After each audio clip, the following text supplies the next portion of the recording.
fifth graders. So this week we're going to be doing two different things. And the first of those things is we are going to paint our color wheel. So last week we just kind of wrote out the colors and where we want them. So I just want to double check that we have colors in the right spots. Okay, you don't necessarily have to have red up here. You can have blue or you can have yellow. We just have to make sure that the correct secondary color is in between the primary colors that are part of it. Okay, so we know that when we mix yellow and red together, we get orange. We also know that when we mix blue and yellow together, we get green, and blue and red together, we get violet or purple. Okay, so I just want you to make sure, go through and double check your colors just to make sure that you don't have orange stay in between like red and blue. Let's make sure that our colors are in the right spot. So take a minute and do that.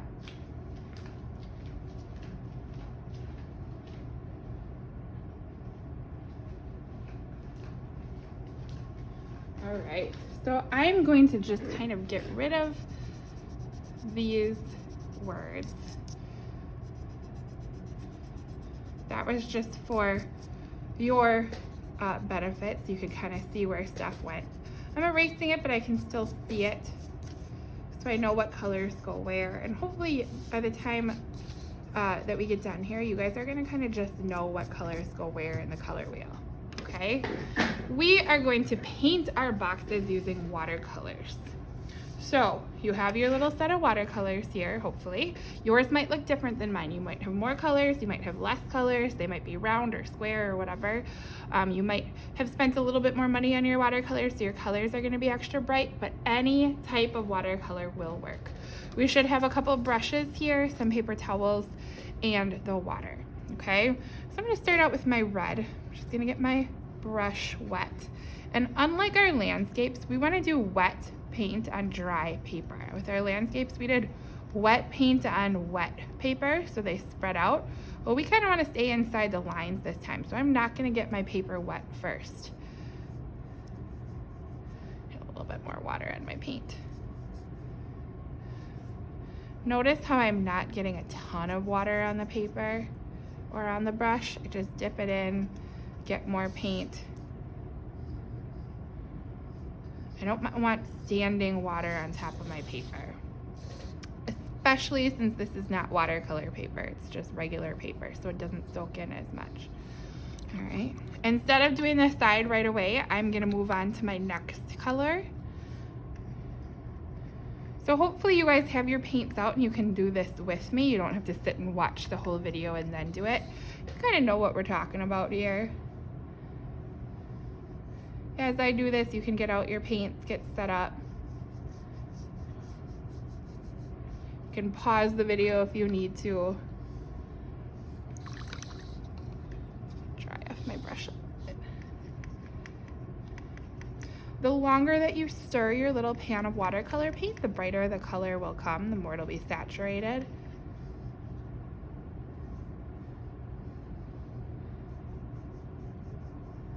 Notice how I'm turning the paper. That's just easier for me.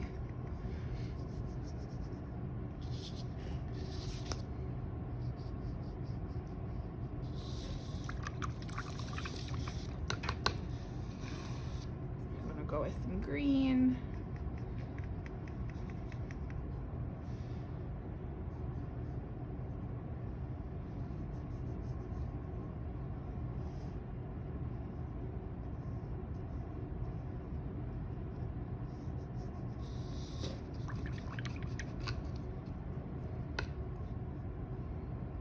We'll move on to our blue, because blue and yellow made green, so I already have yellow and I already have green, so I gotta add in a blue square.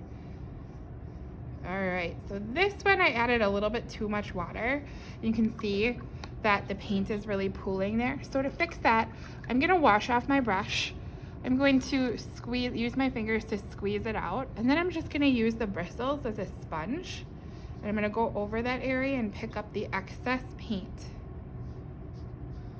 Rinse it out, squeeze out my bristles, go over, get that excess paint so I don't have a lot of standing water there. And last but not least, red and blue make our violet or purple.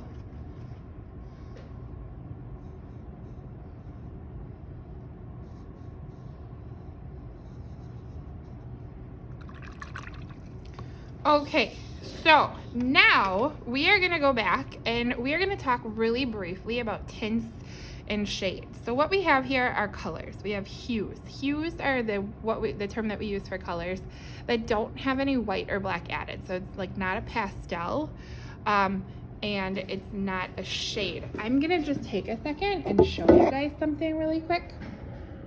I'm in my middle school art room right now, and I have a color wheel over here that my middle schoolers use. So as you can see, we have red, orange, yellow, green, blue, and violet.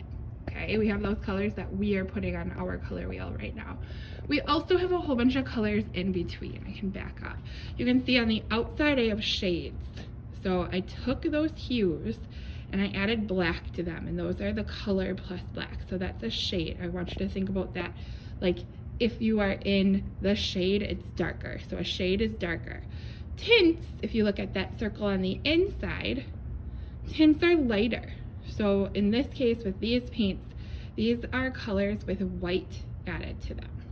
Okay, so it's like the pastel version. So technically, as you can see, pink is red tint. Then we also have these colors over here: red violet, red orange, yellow orange, yellow green. Okay, so those are called tertiary colors. Those are like in between orange and yellow, there's a color in between. That's what we call them. Sometimes they have different names, but we also use tertiary colors there, and we're going to be talking about those later this year. So eventually we are going to be adding to this color wheel that we are making, and we are going to have a whole bunch of different colors, okay, to help with our color scheme. So back to our little color wheel here. There's a nice little field trip. Okay. What I would like you guys to do is we are going to add some shadows. So on our boxes with 3 sides, we are going to put, we have the hue on one side. I'm going to ask you that you put a shade on one side and a tint on one side. With our boxes with only one side, you get to choose.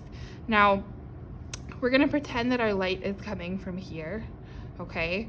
But I'm not going to ask you to like decide or decipher which side is darker or lighter. I just want you to put a shade on one side and a tint on the other, okay? So with watercolors, a tint, we don't really have white. Some of you might have white on your palette and you can use it. But what we usually do for tints is we just take that color and we water it down. So I've got blue. I'm gonna water it down so that when I'm painting my tint on whatever side I choose, it's gonna be lighter than the hue that I used on the front, okay? Now I don't know if you know this, but the cover to your watercolors here, this is actually a mixing tray, all right? So most of you guys have that. If you don't have a mixing tray, you might wanna grab a plate or something that you can mix on. I'm gonna do the other side of my blue square as a shade. So I'm gonna make that blue a little bit darker by mixing some black in with it.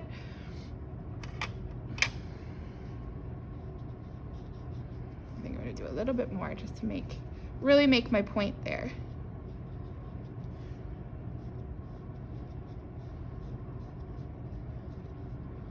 I'm gonna go in.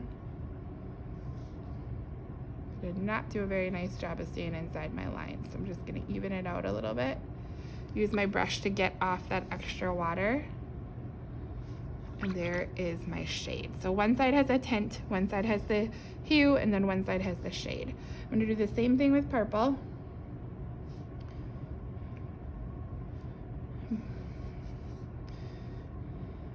We'll do the lighter version. That's not quite light enough. So I'm just gonna spread that out with water so it's like a light version of the purple. And then mix a little black in with my purple. And then do my shade.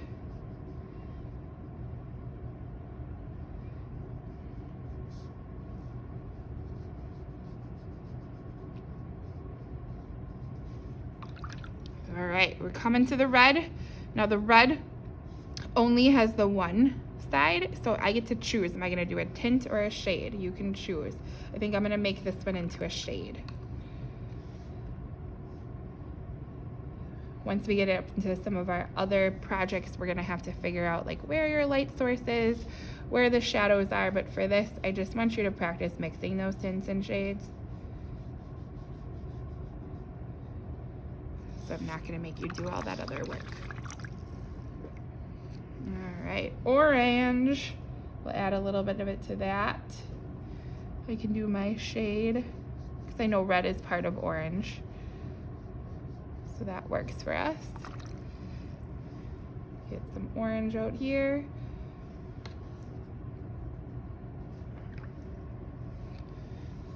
I dripped, I'm gonna get that off. Light version of orange, it almost looks yellow, that's how light it is. All right, let's do some yellow.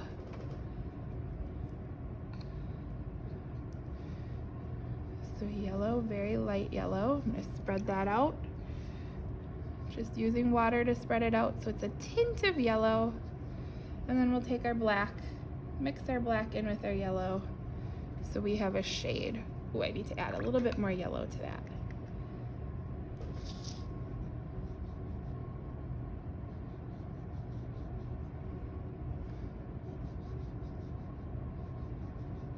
It almost looks kind of greenish. And then last but not least, we got our green. Add a little bit of black to that. Maybe a little bit more. Our green is vibrant, so I really want to make it darker so we can tell the difference between the shade and the hue.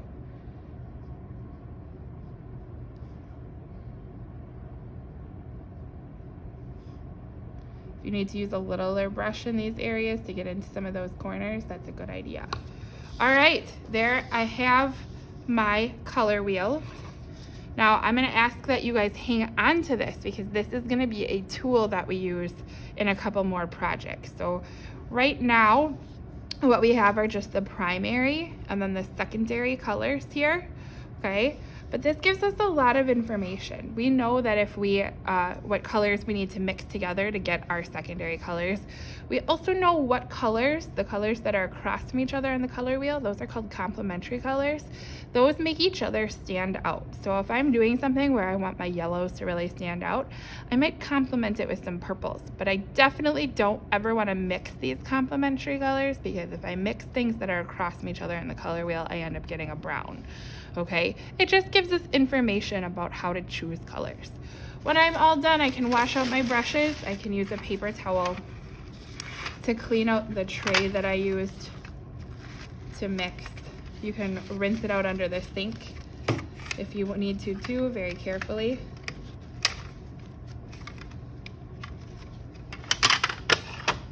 And then we will move on to our next project, which will just be a brainstorming project. So finish your watercolors and then we can move on.